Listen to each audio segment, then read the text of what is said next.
Sharia gunga dwa kun jan temene ministry aywa falai anti hagato yininga folo parce que abna andaro mi na manno konde procureur ka damine daga wana adamala kata se bamasate ale de ti cour suprême président intermédiaire la bi antan semola balobo gino awa amina move na ma baba wula mi yan fam yan na bela jilenge na nzoro yae aha kana isechi aba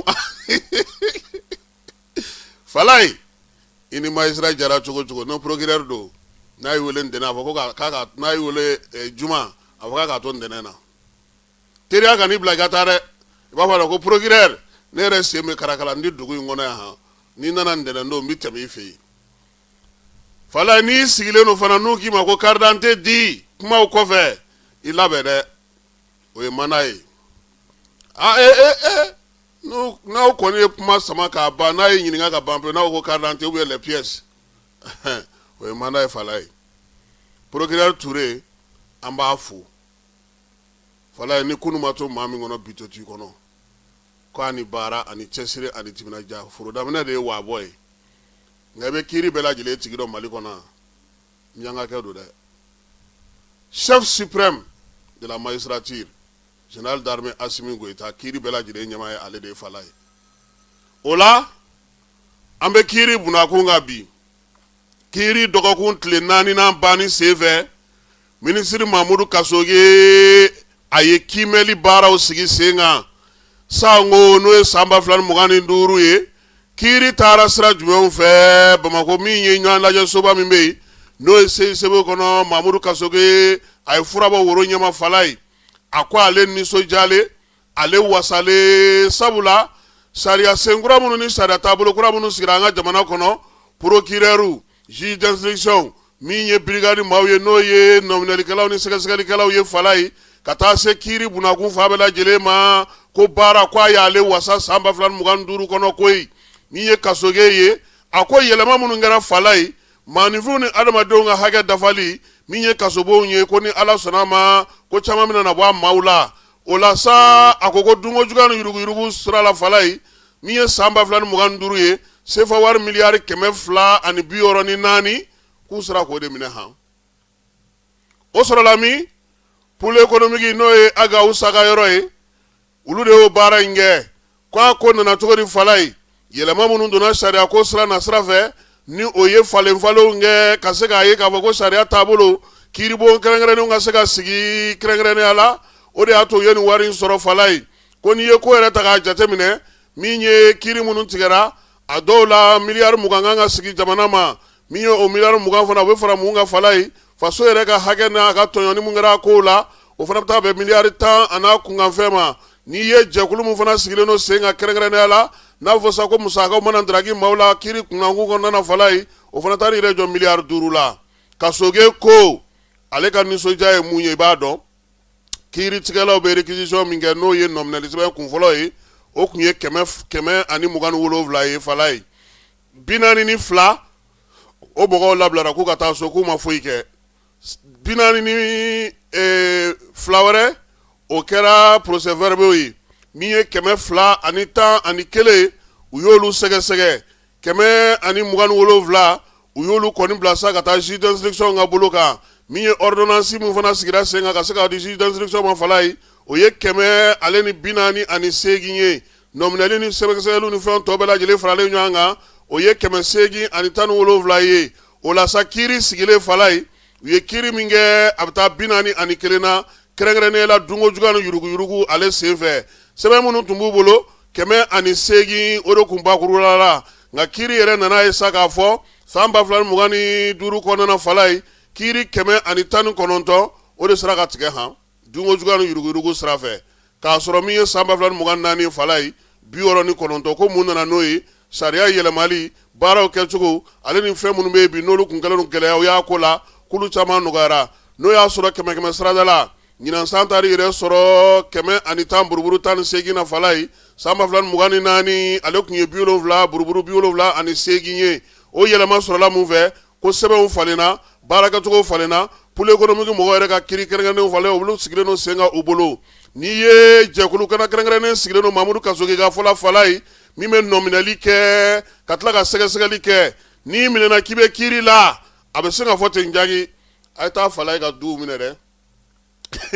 yanni kiiri ka ban a y'a ka fɛnw minɛ fɔlɔ o bɛ bila jɛkulu min kɔnɔna fala ye o de ye agence de recouvrement des fonds et des avoirs saisis confisqués o jɛkulu in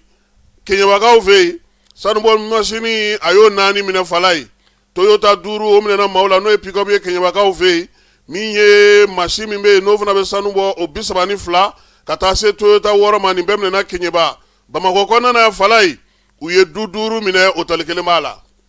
4 étoiles Mamudu Kasoge ka fɔla ko nin bɛɛ lajɛlen fana senfɛ essence litiri 1900 min ye jɛkulu in ye a y'o fana daraki fala ye jura dɔ la sabula i b'a dɔn k'a fɔ ko min ye tajiko bɛ k'a 12 la tuma min anw kun bɛ sira fara n'a ye Kasoge y'a minɛ caw o kɔfɛ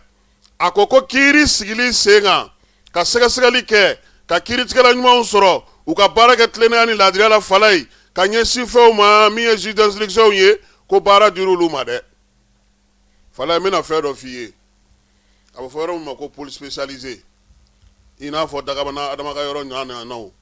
ale ni nin ye belebele Ala ka hinɛ a la Daniel Ameguen Tesoge k'u bɛna jɔnjɔn dɔ sigi ale yɛrɛ tɔgɔ la jamana in kɔnɔna na kiiri ko bunakun kan don nataw la an n'an tɔgɔ don o la fala ye nin kun ye belebele ye dɛ Ameguen maa bɛ sa k'i tɔgɔ to fala ye min ye kiiri ko ka se ka sigi sen kan ka sɛgɛsɛgɛli kɛ n y'a f'i ɲɛna cogo min n'i ye police de criminalité ta n'i ye police économique ta n'i ye police spécialisée antiterrorisme ta fala ye i donda yen o ye brigade ye gendarme kualew ni police kualew sɛgɛsɛgɛli ni ɲininkali fɛ i n'a fɔ Male n'a ɲɔgɔnnaw tile kelen kɔnɔ u bɛ se ka ɲininkali 30 k'i la k'i ka taa so k'i ka na sini olu de bɛ don i donda ye olu de ye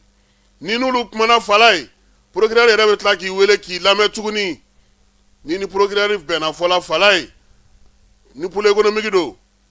a bɛ sira fɔlɔ min yira i ka taa wari dɔ sara i ka na ni reçu ye quittance ye i bɛ t'o sara trésor la donc sisan baara bɛ ka kɛ tan o yɛlɛma de kɛra fɔlɔ an ka jamana kɔnɔ an bɛɛ tun b'an sigi Kayi cour o tun bɛ kiiri kɛ a yɛrɛ ma min ye Bamakɔ kiiriso ye ale bɛ Segu ani Kulukoro ani Bamakɔ yɛrɛ ale b'olu kiiriw kɛ Moti kiiriso o bɛ Moti ani an ka kɔrɔfɛ dugu ninnu bɛɛ lajɛlen o baaraw kɛ n'o ye cour d'appel olu procureur nka sisan mun nana kɛ fala ye kiiri kɛra don o don ye don o don kiiri de bɛ yen sisan o de nana sa chambre criminelle fana nana sigi chambre criminelle ye mun ye fala ye nominali minnu bɛ dungo juguya ni yuruguyurugu na sira fɛ o kiiriw bɛ taa yen nka n'i ma sɔn yɔrɔ o yɔrɔ la fala i bɛ taa n'a ye cour d'appel la han minnu bɛ Bamakɔ yan Segu ani Kulukoro olu ka cour d'appel ye Bamakɔ ye min ye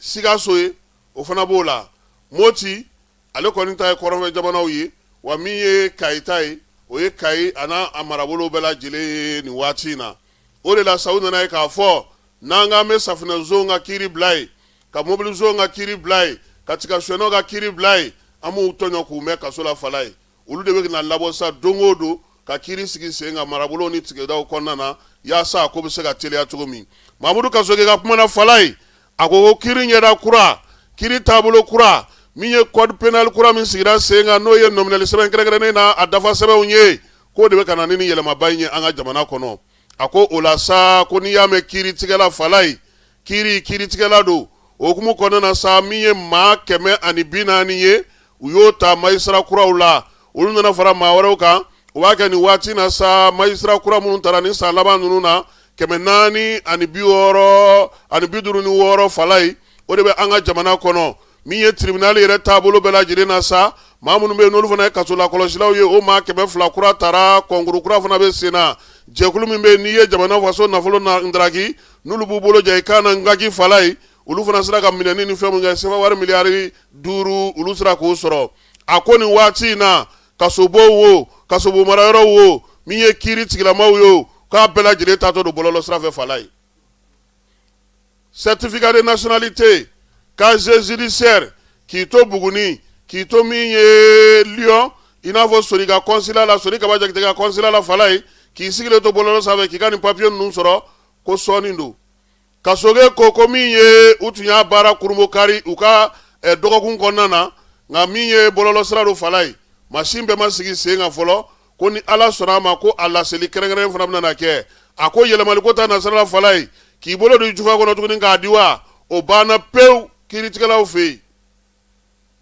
nominalikɛlaw fɛ yen o banna pewu a bɛɛ lajɛlen bɛna taa bɔlɔlɔ sira fɛ yaasa olu fana ka wariw ka se ka ye Falaye fɔlɔ b'a dɔn maa minnu tun bɛ kɔlɔsilikɛla ninnu la kɔlɔsi ani maa minnu bɛ yen n'olu bɛ ko la kɔlɔsi kɛ olu tun b'a fɔ ko tribunal ka wariw bɛ taa min ko mɔgɔ bɛ wari sara tribunal la k'a bɛ taa min maa caman y'a ɲininkali kɛ ka hakili hali magistrat dɔw yɛrɛ y'a ɲininkali kɛ ka hakili jagabɔ k'a kan sisan Kasoge ko k'a wari taa yɔrɔ ye trésor ye o de la ale yɛrɛ bɛ se ka waso k'i sigi ka kuma k'a fɔ ale yɛrɛ ka ministiriso kɔnɔna na musaka min dir'u ma min ye san 2000 ani fɛn kɔnɔna na olu yɛrɛ sera ka min ta a la o kɛra sefa wari miliyari 38 ye baaraba minnu kɛra o la kalanw bɛ a la taliw bɛ a la maaw ka musaka misɛnw bɛ a la ale ni ka se ka fɛnw sigi sen kan o bɛɛ lajɛlen bɛ a la a ko bi min ye kiiri ye a bɛ nin bunakun in de kan dunko juguya ni yuruguyurugu kɛlɛli adamadenw bolominɛw la kɔlɔsili bingali k'o dɔgɔya maaw kana mɛn kaso la jamanadenw ka se ka lafiya baaraba minnu bɛ yen ka se ka olu sigi sen kelen kan ka kɛ ni sariya ko ye a ko min ye damayira kɛnɛ tɛ Falaye waso kɛnɛ tɛ maaw kan ka fo maa minnu su ni tile ni olu bɛ baara la tribunaliw kɔnɔna Falaye o ye greffiers ye maaw bɛ ɲinɛ olu kɔ o ye min ye substituts ye o ye juge d'instruction ye Falaye ka taa se procureur ma min ye sanayɛlɛ kiiriso fo ka taa se duguma kiirisow ma ko k'u fo su ani tile Kasoge ko fiɲɛ kura min fiyɛlen filɛ nin kiiri kan nin ye Falaye ko jamanadenw de bɛ se k'olu dɛmɛ a ka lawaleya ka ɲɛ dɛ n'olu ma sɔn k'olu tɛ se ka foyi kɛ ko wa ko san 2026 k'o bɛna kɛ justice yɛrɛ taalen bɔlɔlɔ sanfɛ ha an tɛ dugawu kɛ ɲɔgɔn ye an ye fɛn fɔ min ma bɛn ma a ma fɛn fɔ Dagabana Adama ka maaw tɛna na an wele Balobo fana tɛna na an wele ayiwa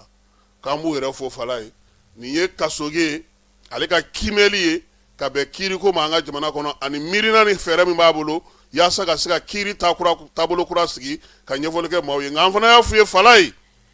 nin bɛɛ cɛ ka ɲi nka n'u ma laselikɛlaw ɲini an ka kanw na a bɛ gɛlɛya kiiri kumamisɛn dɔw bɛ yen n'i k'i b'a fɔ bamanankan yɛrɛ la yɛrɛ i bɛ miirina de fɔ a ka gɛlɛ dɛ e bɛ factum kɔrɔ dɔn bamanankan na o dun b'a fɔ ko maa si tɛ yen ko min tɛ sariya dɔn dɛ n'i minɛna ka taa u b'o de f'i ɲɛna dɛ n'i ko k'e kun tɛ nin kalama ko e pourtant sariya de don dɛ bɛɛ b'a kalama nka maaw t'a kalama dɛ a ye maaw kalan hali bi a y'o fara u boloda la a k'an ka kanw a k'olu don ba la a bɛna ka taa bɔlɔlɔ min kan nin ye a ka bɔlɔlɔ fana baara ɲɛfɔ sabula connexion t'an ka jamana fan bɛɛ yɔrɔ dɔw la a y'a to maaw ka to ka taa ni minɛ u bolo la fɔlɔ yan'a bɛɛ ka sigi sen kelen ka fan bɛɛ lajɛlen fɛ nin y'anw ka faranga ye ka ɲɛsin Kasoge a ye baara min kɛ kiiri ko ta nasira fɛ san 2025 ale kɔnɔna na